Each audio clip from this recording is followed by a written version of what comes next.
Hi, it's Marissa, Kissa Creations, and I've had a mostly monogamous, actually, no, I've had a monogamous 3+ weeks, and so it's time for another Flosstube video.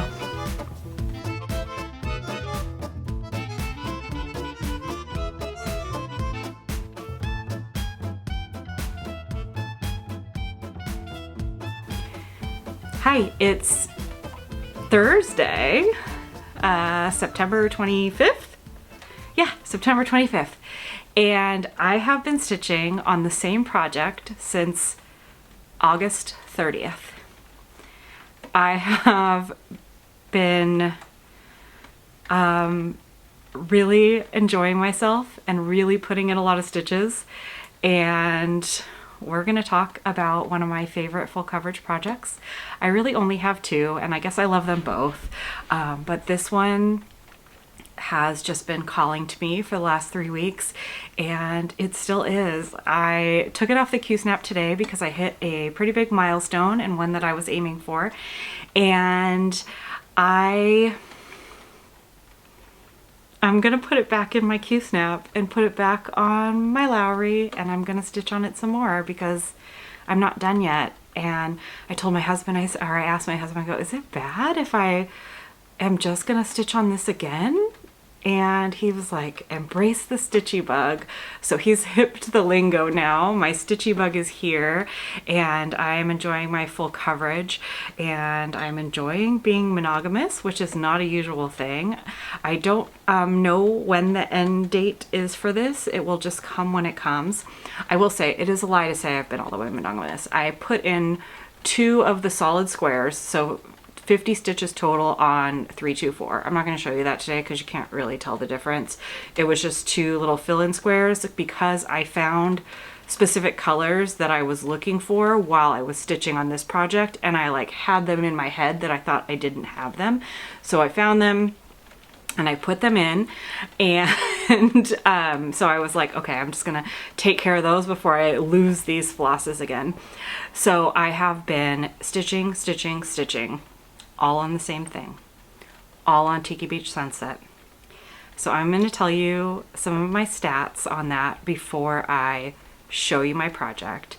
It's raining, so if you're getting a little like tap ambiance, we haven't taken our air conditioner out of the window yet, and so it's like falling on the air conditioner. It is a rainy day, but we have the windows open because it's just the right temperature. It is perfectly fall here right now. The leaves are starting to change color, and life's just good. Okay, so let's do stats. So like I said, I've been stitching on this since August 30th. I have stitched on it every single day. My lowest daily stitch count on it was, I think it was in the 200s, 242. I imagine that was a day that I had 2 shifts, or regular work and part-time work, and that I just couldn't get it. But I have been committing myself to not hanging out on my phone too much, and just not really contributing to the mess that exists right now with words and things. I feel like it's just not useful. It's not a useful part of my brain right now. So my brain is going to be useful by working on my cross stitch. So 242 was the lowest stitch count day, and 1542 was the highest. And that weekend, that was the weekend of the 6th and 7th. So that was the first weekend that the girls were back at school. Everyone was real tired on the weekend. So I kind of just rotted on the couch, and instead of, again, scrolling on my phone, I said, put the needle in my hand, let's go. And so back to back those 2 days, the 6th I stitched 1,502 stitches, and the Sunday I stitched 1,542 stitches. And this has also just been a really great way to, I'm stitching while I'm watching / listening to football, and I feel less bad about being on the couch sitting and watching football because I'm also being productive in my stitching. So Today is for all of my full coverage fans. I have been delving into more of a full coverage Flosstube viewing when I do have Flosstube on. So while I've been stitching, I have been watching Flosstube. I've been watching the Busy Mom Stitcher. I've been watching Dawn Marie at DM's Crafty Vortex. She's another mainer. I've actually been kind of rewatching some older Jessie Marie Does Stuff videos. So just really like embracing the good feels of full coverage. So thank you to the other stitchers who provide amazing full coverage content. I've also been, you know, eyeing other full coverage patterns now that I'm like making significant progress. All right, so let's talk about that progress. So since August 30th, that's been 26 days. I've stitched I've added almost a little over 5% to this project. So this is Tiki Beach Sunset by Aimee Stewart, charted by HAED. And I will show you what that will look like when it's finished. Let's see. Oh, no, that button's not gonna do it. View mock-up. All right. So let's see if we can get it kind of without a glare. I am stitching this with the help of Pattern Keeper. And it is just a little tiki bar with, there's your beach sunset right there. So there is a story keep that is just kind of this section right here that I've seen a couple people stitching on. There's like a full size, like max color giant story keep, and then there's like a normal size one. The story keep of that one that is like the super size max color, I think, is actually more stitches than the one that I am stitching. The one that I am stitching is just the regular full size. It is 712 by 509, which is a total of 362,408 stitches. I have hit the 10% mark. So in the last 26 days, I have stitched a little over 5%. I've had 2 page finishes, like full page finishes.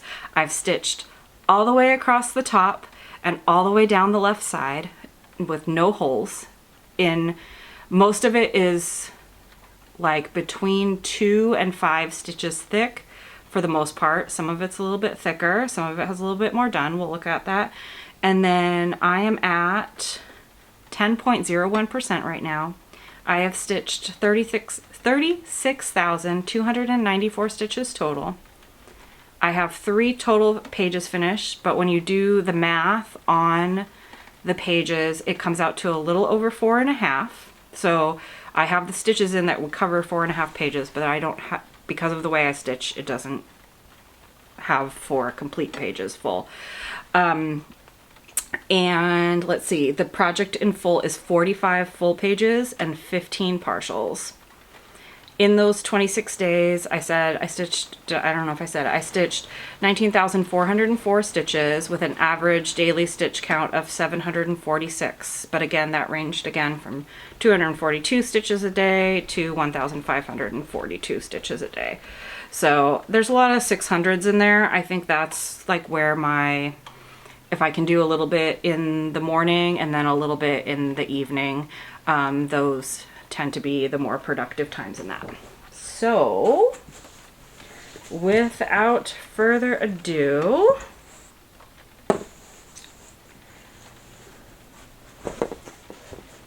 here is Tiki Beach Sunset. Let's see if I lean all the way back here. You can see where I came down to the bottom over here and went across the top all the way. And the page finish that I just got was like this page right here. It actually ends about half, like right here, like halfway up the sun. So you can see where my tree kind of starts getting a little bit more loose. That's like a little bit under that page finish. But it is completely filled in now. on that, on those pages. Coming back out.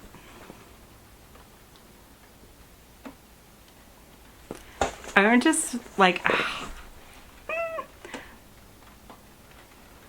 I'm so happy about where this has been. So I will be posting a picture of kind of a little bit of close-up of this. My big one out on my Instagram, which is also mkissa Creations. I also took a picture of the back just for fun. I'll show it to you here as well. But if you want a closer look, you can go to my Instagram. But here's what my back looks like. It's not too terrible. I will carry threads fairly far. Let's see, like maybe if I can show you one of the more sparse areas, you can kind of see like a little bit more of how my stitch carrying goes. This other corner at the top, it's a little tempting to go over here just because, you know, this is partial pages down this side. And so like I kind of have like a big chunk of this last partial page. So, I mean, granted it would probably go down to like here, but so this is kind of what it looks like across the top. Like I was saying, there's some spots where it's thicker than others, some spots where the thread took me down a little further. So what I did when I was stitching the top is if I had to count a far distance to get to the next color, or if there weren't any more like getting close, I would just kind of start stitching down. So that's why it goes down. And let's see, what else can I tell you about it? I don't know, it's just, oh, it's so good. And then here, well, we can look at this other side too. I'm just gonna fold it up so that I don't know if my camera is going to like focusing on this, but like I said, it's a gloomy day. But so I do have kind of a thicker stitching on this edge than I do on the top, I think. Like it's more, it's less sparse. It's not as like drawn out. But I think I am going to come back up to the top and kind of work on this lantern and this page. I think this page ends like sort of over here. So I go way out into my pages. I've spoken about it before, and quite a few people stitch like this, where you just, you know, you take a thread and you stitch it as far as you can go, and that's how far you go with it, and then you switch colors. So that a lot of the areas do have like kind of confetti, so instead of putting all my flosses back in my main set, I've just been sort of keeping like a little mini Tupperware, just the bottom, like next to my stitchy spot, and when I use a color, I like just set it in there, and then if I get to another point where I grab it again, I don't have to go searching back through my box. So I feel like that's been speeding me up a little bit. And then I've been, yeah, just like really just chugging along. I mean, there's been some nights where I've like, just one more stitch, just one more stitch, just one more stitch, or like, okay, I'm just gonna stitch one more strand, and then I end up threading another one and going again because I don't like where it ended. It's been borderline obsession. I don't know if it's all that healthy, but it's been great. I'm still making sure I get my steps in every day, and I've been closing my rings on my watch, so I feel like it's not terrible. I really definitely need a better chair to stitch in, but the Lowry stand's been saving me and speeding me up a lot. But that's where my stitching has been. We are back at school, so a little life update. Still working my second job. We don't end till the end of October. The girls are back in school. They're 3rd and 5th grade, and field hockey started, so that's what we're doing on Sunday mornings now. So that can vary from like a 1.5 hour practice on Sunday mornings to like a 4 hour, they call it a jamboree, and the girls will go and play like 5 20-minute games against a bunch of different schools in the area. It's really fun. We see a lot of parents that we know. The girls have a lot of friends. It's like a great like little burst of independence because they get to just like run around and be with their with their field hockey buddies all day. I never thought I'd be a field hockey mom. It wasn't a thing in Southern California. I think there were only a few schools around us that had field hockey. My high school did not have field hockey as an option. I was a soccer player and a tennis player and a swimmer. So I didn't think I was going to be a field hockey mom, but here I am. So we are learning the rules as we go. There is a really cool kind of phenomenon in our town where, like, the second you start primary school here, you're already like assigned like to the high school. We have one high school in town, and so everybody is that. So like where our colors are bright red, so they start them on red. Whatever primary feeder school you're coming from, you already have Pride Day is always in like that, the red and all their gear. And so it's so fun. And they already have all their stuff. They have their little field hockey t-shirts, and I don't know, it's just been really fun. And then work's been sort of draining. I feel like I'm at the point in my second job where it's like we're winding down on the season. All the college kids that work there have left, so it's really coming on all of us that work through the whole season, and we're exhausted. Be nice to servers. Hopefully they're nice to you too. They really should be if they're not. But be nice to your servers. And yeah, we're chugging right along, and I am chugging along on this project, and I'm gonna do more. And I'm sorry, but I'm not sorry that I don't have more more variety to show you right now, but I have just been sticking with what I've been inspired to be doing, and I'm having a lot of love for this project right now, and so I'm sticking with it. Check out my Instagram, because I've been trying to post more updates, like when I finish either like significant chunks, or even, you know, just get a good chunk of stitching in where I feel like it actually looks different from the time before. I feel like sometimes with full coverage, it's not always obvious like how different it looks from the day-to-day stitching. So when I get like a couple of solid days in, then I've been trying to post a picture. I'm going to post a picture today because I have it out of the Q-snap, so I took a full shot again. But yeah, I'm just gonna keep on keeping on. Let's see. I'm trying to get back on a schedule. We are, like I said, we're just getting into the school year. We've got a couple after school activities too. My older daughter's not doing circus stuff this year, but now my younger daughter is going to do the circus stuff. So we're going to be training for some unicycle riding pretty soon. Also not the mom that I ever thought I was going to be, but it's what they want to do, and it's what makes them happy, and I will continue to support it. Yeah. I appreciate everyone that's been making content lately. It's been really nice to watch. Oh, the other thing that I've been doing while I'm stitching, and this is going to sound morbid appropriately, I've been listening to the podcast Morbid. I had taken a big break from true crime. I used to listen to a lot of true crime.